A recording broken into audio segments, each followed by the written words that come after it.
Okay po, sige po.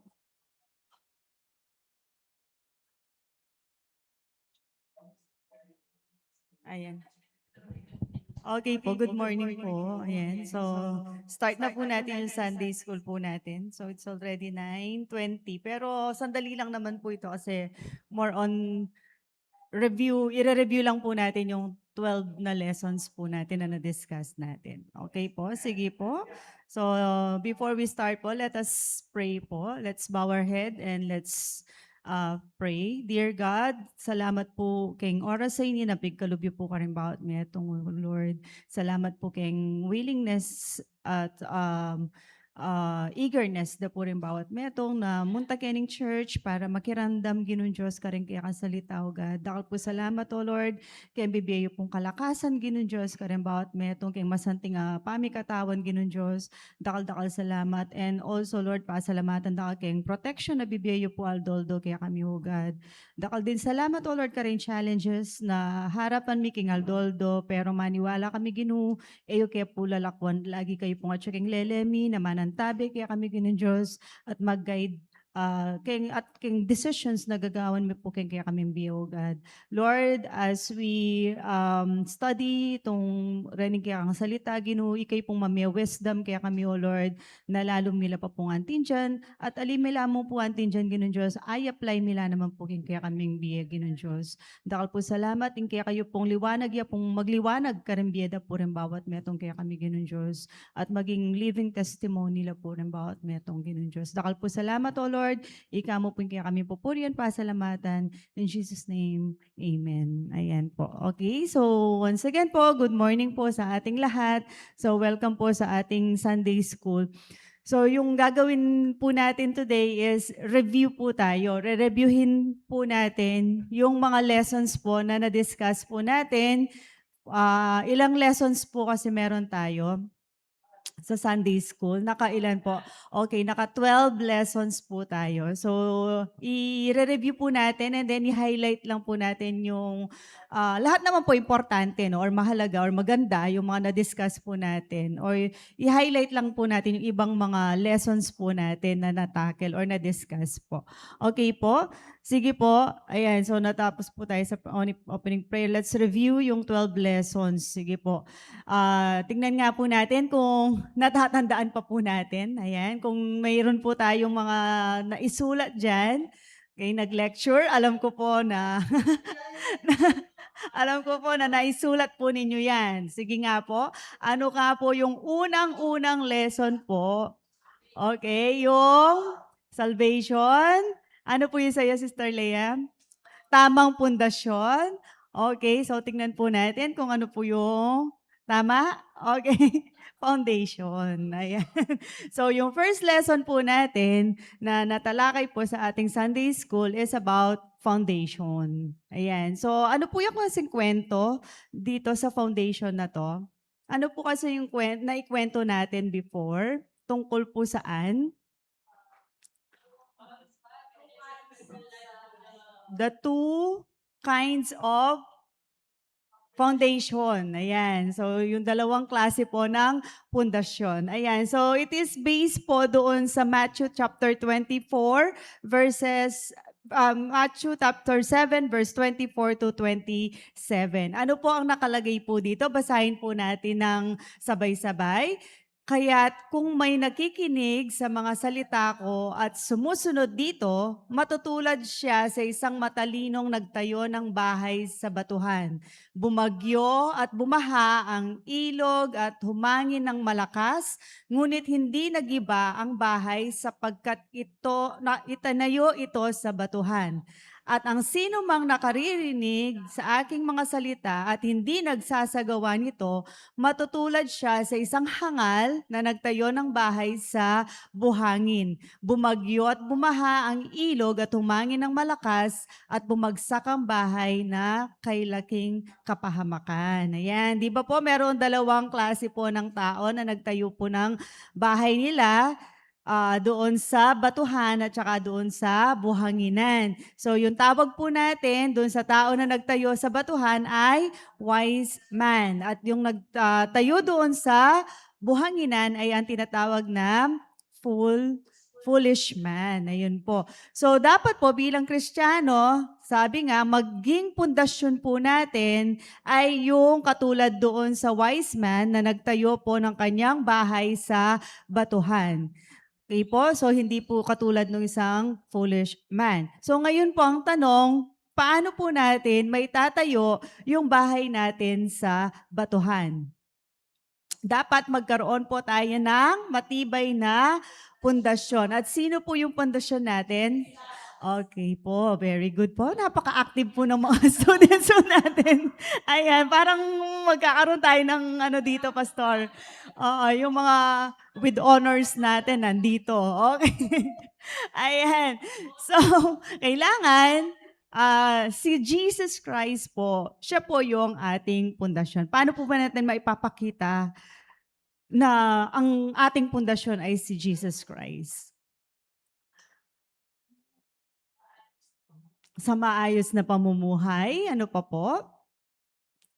Ano pa po?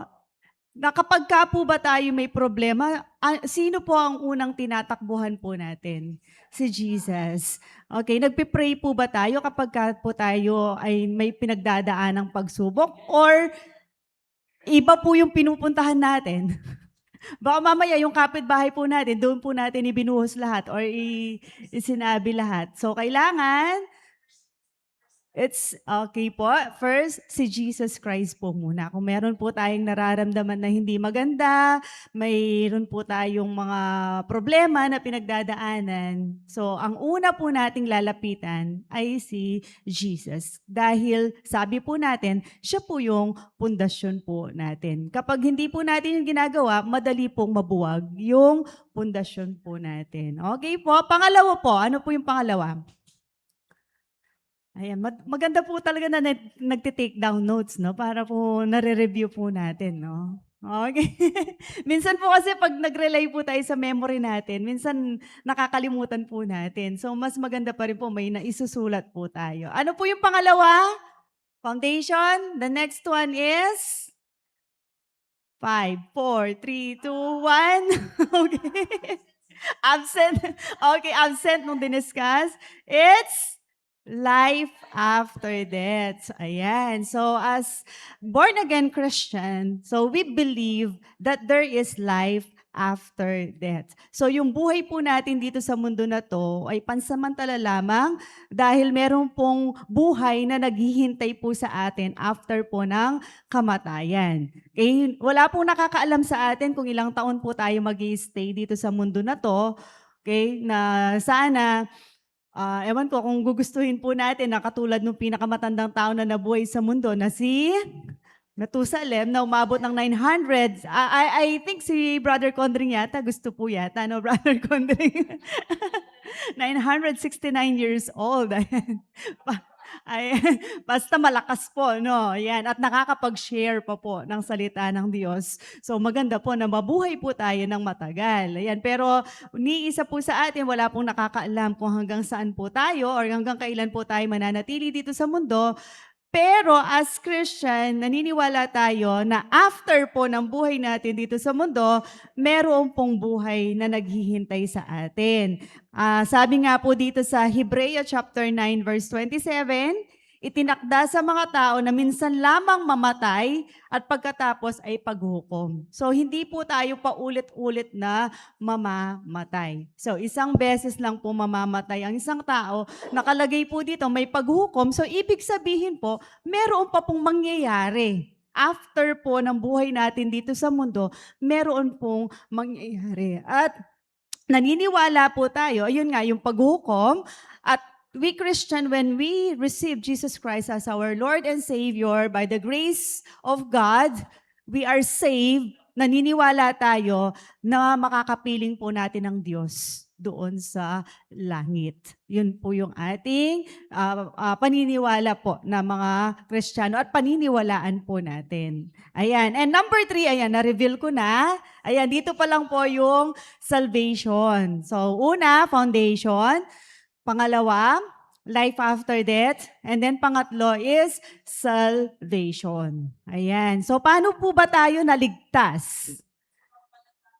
Okay, tayo po ay sumampalataya at tumanggap sa ating Panginoong Kristo. Yun po yung salvation. Hindi po tayo masisave ng sarili po natin, ng kapwa po natin. Hindi po tayo masisave ng mga mabubuting gawa. Masisave po tayo dahil sa grasya po ng ating Panginoon. Okay po? So ano pong sabi sa Romans chapter 10 verses 9 to 10? Kung ipapahayag ng iyong mga labi na si Jesus ay Panginoon at mananalig ka ng buong puso na siya'y muling binuhay ng Diyos, maliligtas ka. Sapagkat nananalig ang tao sa pamamagitan ng kanyang puso at gayoy napapawalang sala at nagpapahayag sa pamamagitan ng kanyang labi na gayoy naliligtas. So ano po nakalagay? Kapag ipinahayag po natin na si Jesus ang Panginoon at tayo nanalig sa Kanya, tayo po ay maliligtas. So same din po sa John 3:16. Ano po sabi sa John 3:16?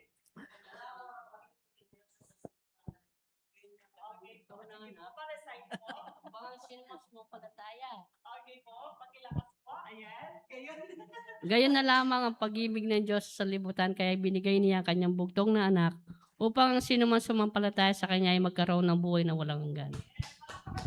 Ayan, talaga pong kabisadong-kabisado po, no? Okay.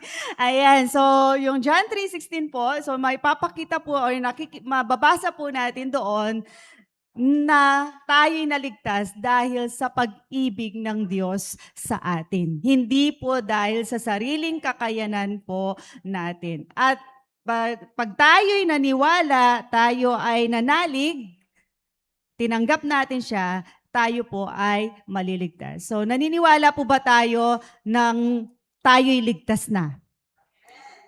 Bakit dalawa lang po yung sumagot?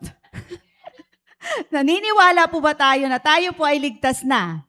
Amen. O yan, dapat po talagang ano po natin sa puso po natin, no, na tayo po ay ligtas na po. Dahil alam po natin na tinanggap po natin ang ating Diyos at tayo ay nananalig sa Kanya. Kung sa bagay po, wala naman po tayo dito, no, kung hindi po tayo naniniwala at nananalig sa ating Panginoong Diyos. Okay po, pang ilan na po? Pang-apat na niyan. Foundation, life after death, salvation. Ano po yung pang-apat? Okay. Yan. Okay. Wala. Okay. Ano po nakalagay? One way. Ayan. So, iisa lang po ang ating daan. Okay? Tungo sa kaligtasan. So, one way. Ano po sabi dito? John 14:6. Ako ang daan, ang katotohanan at ang buhay. Walang makapupunta sa Ama kundi sa pamamagitan ko. Okay. Tandaan po natin, iisa lang po ang daan patungo sa kaligtasan. Okay? Ito ay ang ating Panginoong Hesus Kristo. Tanggapin po natin siya, ang ating Panginoon, so siya lang po ang daan, ang katotohanan, at ang buhay. Ayun po. So, nakaapat na po tayo, no? So, one way.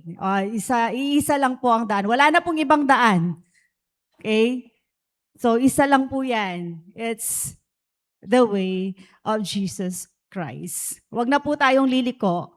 Tana po ko korba, tana po mantong shortcut. Binyeda niya po, kung nino po ing dalan patungo kay Biena halanganggan, yapin mo po yung kikatamong Ginoong Diyos na Yesu Kristo. Okay po, next po, number 5. Ayan, born again. Okay? Born again na po ba tayo? Amen. Ayan, kailangan talagang i-ano po natin, no? Ipagmalaki po natin na tayo ay born again, no?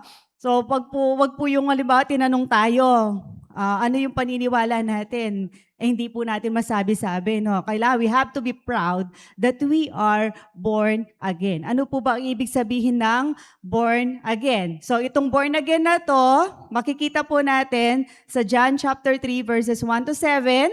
Ano pong sinasabi dito? May isang Pariseo ng pangalan ay Nicodemo. isang pinuno ng mga Hudyo, siya'y nagpunta kay Jesus ng gabi at nagsabi, Rabbi, nalalaman naming ikaw ay isang guro na nagbuhat sa Diyos pagkat walang makakagawa ng mga himalang ginawa mo malibang sumakanya ang Diyos. Sumagot si Jesus, sinasabi ko sa iyo, ang katotohanan, malibang ang tao'y pinanganak na muli ay hindi makikita ang kaharian ng Diyos. Amen. So, ibig sabihin po, so tayo, bilang mga born again, na ipanganak na po muli, so makikita po natin ang kaharian ng Diyos. Amen. Gusto niyo po ba yon? Amen. Okay. So, lahat po tayo, nais po natin na makita po ang kaharian ng Diyos. So, we have to stand na tayo po ay mga born again. So, wag po nating ikakahiya. Okay? At wag po tayong masasaktan pag sinabi nilang born again niya pa mo. So, ibig sabihin po, mataas po yung standard po natin. Tinitingala po tayo. Tinitignan po tayo doon sa mataas na level. Na tayo yung mga born again na kailangan makita po sa atin yung katangian ng ating Panginoon. Amen? Next po. Yan, nakalahati na po tayo. Ayan. So, sa pang-anim na pag-usapan po natin o na-discuss po natin sa ating Sunday School ay yung tatlong aspeto ng kaligtasan. Okay, naalala pa po ba natin ano po yung tatlong aspeto ng kaligtasan? Justification, glorification, ano po yung isa? Sanctification. Okay, so tingnan po natin kung tama po yung mga naisulat. Okay, so tama po. So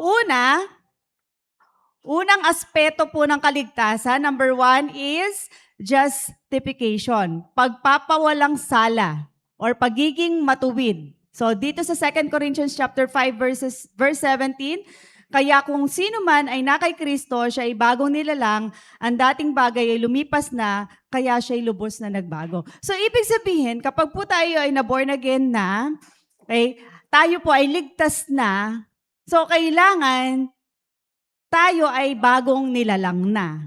So, wala na po yung dating mga pamumuhay or gawain po natin. So, ibig po sabihin, kung mayroon po tayong mga ginagawang hindi kanais-nais, dati, so ngayon pong tinanggap na natin ang ating Panginoong Diyos, tayo po ay ligtas na, tayo po ay born again na, so hindi na po natin gagawin yung mga yon.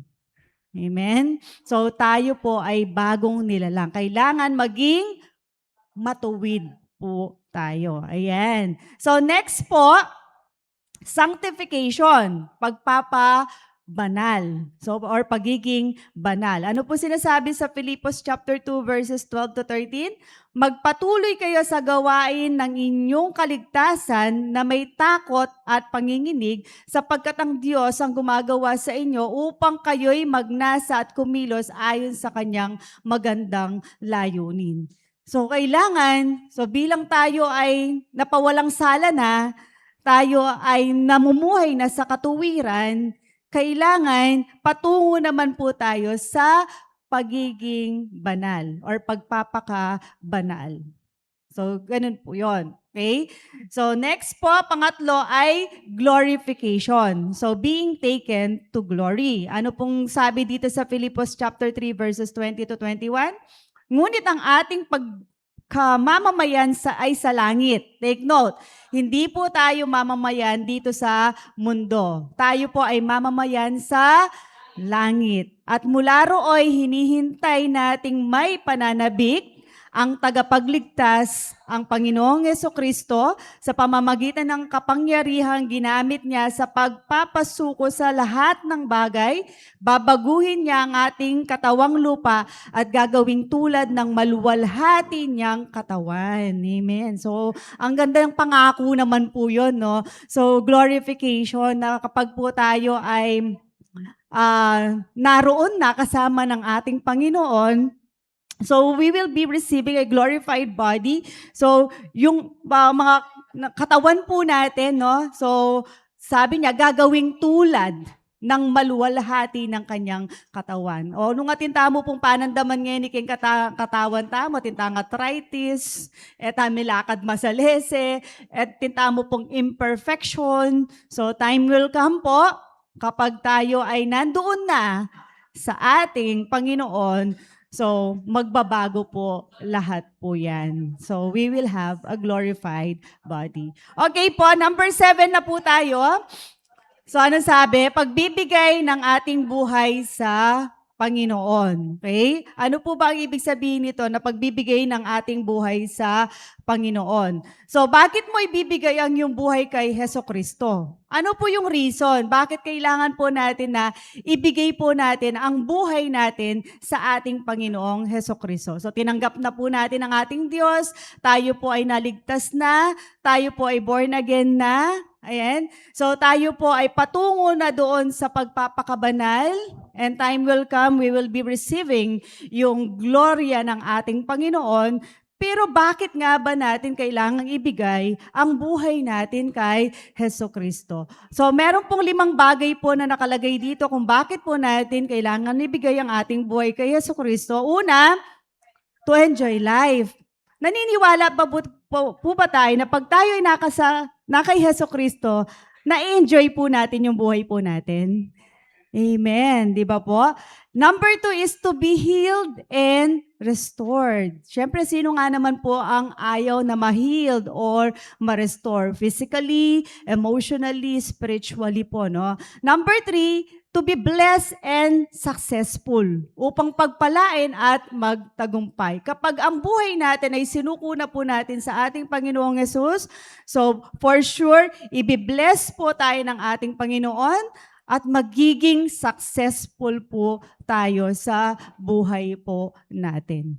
Ayun po. Next, number 4 is to be a blessing. Kapag tayo ay binless na po ng ating Panginoon, tayo naman po ang magiging pagpapala at tayo po ang magiging channel of blessing. So baka hindi naman po pwedeng kimkimin lang po natin, no, yung blessing ng Panginoon. Kailangan po is na i-share din po natin yan.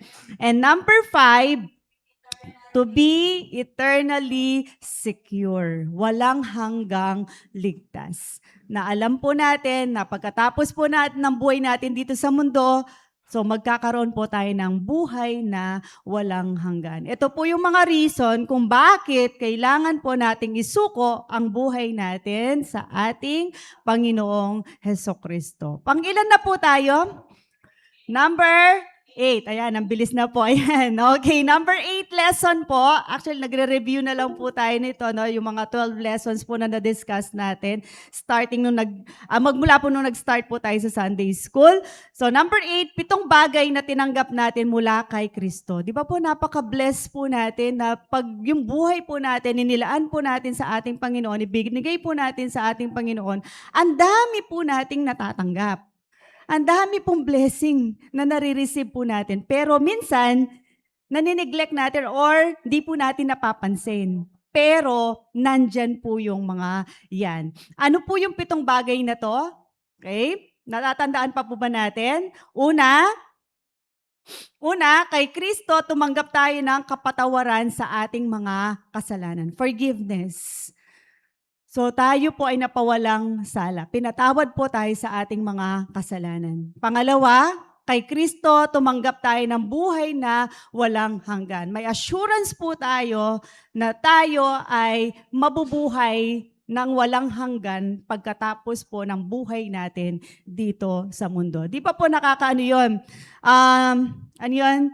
Nakakaramdam po tayo ng kapayapaan sa puso po natin na alam po natin anumang mangyari sa buhay natin dito, mag-i-end man yung life natin dito sa mundo, may naghihintay po na walang hanggan sa atin. Buhay na walang hanggan sa atin. Pangatlo, kay Kristo tumanggap tayo ng karapatang maging anak ng Diyos. Take note, hindi po lahat ng tao sa mundo ay anak ng Diyos. May 2 klase po ng anak. Yung isa, anak ng Diyos. Yung isa ay anak ng dyablo. Sino po yung mga anak ng Diyos? Tayo na tumanggap, nananalig, nanampalataya, at sumusunod sa utos ng Diyos. So tayo po ay anak ng Diyos. Kaya maging proud po tayo. Pag tinanong po tayo, kanino tayo anak? Anak ako ng Diyos. I am a child of God. Amen po? So, hindi po tayo anak sa iba. Okay? Ayan, number 4, in Christ we receive God's nature. Ayan, so sa pamamagitan po ng ating Panginoong Jesucristo, so nare-receive po natin yung nature po ng ating Panginoon. Nakikita po sa buhay natin yung katangian po ng ating Panginoon. Mapagpatawad, ano pa po? Mapagbigay, ano pa po? Matulungin sa kapwa. Ayan, okay po. Next, number 5, kay Kristo ay tumanggap tayo ng banal na Espiritu. Mula po nang tinanggap natin ang ating Panginoong Jesucristo, kasama na po yun na tinanggap din po natin yung banal na Espiritu na lagi po natin kasama sa buhay natin sa araw-araw. Amen po? And number 6, kay Kristo tayo tumanggap ng supernatural authority. Ano po yung supernatural authority na yon? Superpower. May superpower po tayo, no? Okay. So yun nga po, na para ma-rebuke po natin yung mga hindi magagandang mga bagay, okay, yung mga kasamaan, ano pa po? Magpalayas ng demonyo, ayan. So, sometimes hindi po yun literal, pero minsan pwede rin po, no, yung mga bagay na sinasabi natin, yung mga bagay na hindi kanais-nais na kailangan po nating itakwil sa buhay po natin. And number 7, kay Kristo, tumanggap tayo ng gawain or ministry na dalhin ang ibang tao sa Diyos. So may ministry po tayo, take note. So hindi po pwedeng nakaupo lang po tayo, nakikinig, and then after that, wala na. After po nito natin sa church, may ministry pa rin tayo. So kung hindi man po yung literal na ministry na nagagamit dito sa harapan, yung ministry po natin na makapag-reach out, makapag-share sa ibang tao, makita sa buhay po natin, masalamin sa buhay po natin, ang nature po ng ating Panginoong Diyos, that is also a ministry. Ayun po. Okay po, pang-9 na po tayo. Mga pangunahing katanungan tungkol sa kaligtasan. Ano po yung mga yon? Number 1, ano ang kahulugan kapag sinabi natin tayo ay ligtas na? Okay, ito po yung mga ibig sabihin nito na tayo po ay ligtas na. Number 1, tayo ay pinatawad sa ating mga kasalanan. Tayo ay naligtas sa pagiging makasalanan at tayo tumanggap ng bagong buhay mula sa Diyos. Number 3, tayo ay naligtas na sa impyerno. Ayan, so hindi na po tayo pupunta ng impyerno at ngayon ay mamamayan na tayo sa langit. So tayo ay citizen na po ng langit. Ayan. And tayo ay naligtas sa kamay ng diablo at ngayon nakipagkasundo sa Diyos. Yun po yung ibig sabihin po ng tayo ay ligtas na. Maliligtas ba tayo ng ating mabubuting gawa? Hindi po. So ang kaligtasan ay kaloob po ng Diyos. It is by the grace of God. Upang walang sino man ang makapagmalaki sa harapan ng Diyos at mga tao. So kasi nga po, pag ang tao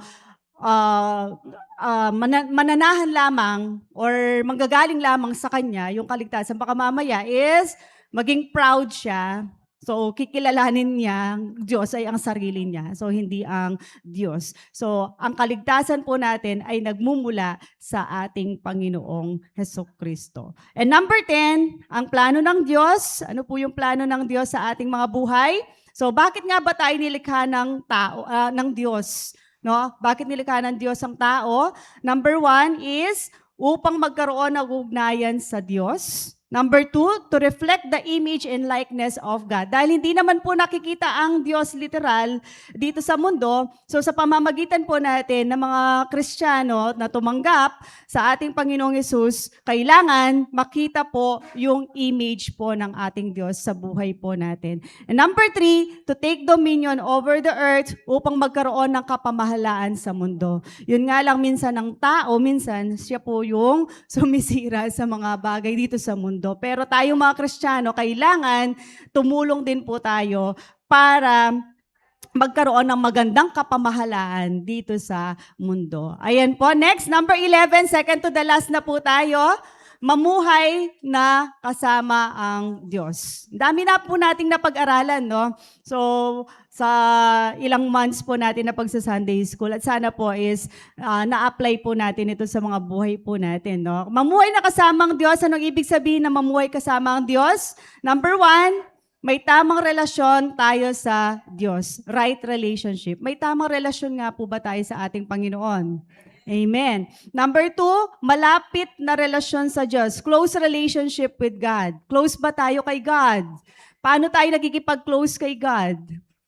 Okay, sa pamamagitan po ng prayer, mga meditation, pag nagme-meditate po tayo, nag-devotion po tayo, yan, nag-a-attend po tayo ng mga service, nag-Bible study po tayo, reading the Bible, ayun po. So that is also one, those are the ways po para maging close po tayo sa ating Panginoon. And take note po, may layunin ng Diyos, may purpose po ang Diyos sa buhay po ng bawat isa sa atin. So kailangan po nating alamin ano po nga po ba yung purpose ng Diyos sa buhay po natin.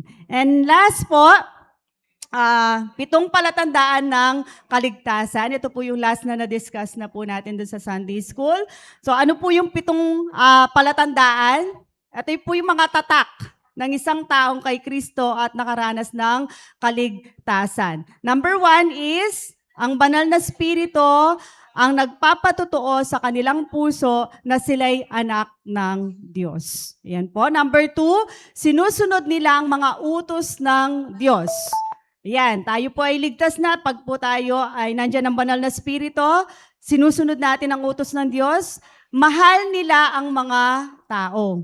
Yan, mahal din nila yung kanilang mga kapwa-tao, kapwa-Kristiyano. Number 4, lumalago sila spiritual sa kanilang relasyon sa Diyos. Hindi po pababa yung relationship sa Panginoon. Kailangan tumataas or palago ng palago po yun. At number 5, naririnig nila ang tinig ng Diyos. Sometimes when we pray, no, minsan kailangan silence lang po, no, or tahimik lang po tayo para marinig po natin yung tinig ng ating Panginoon Diyos. Or minsan naman is naririnig natin ang tinig ng Diyos sa ibang mga katulad natin ng mga Kristiyano. Ayan.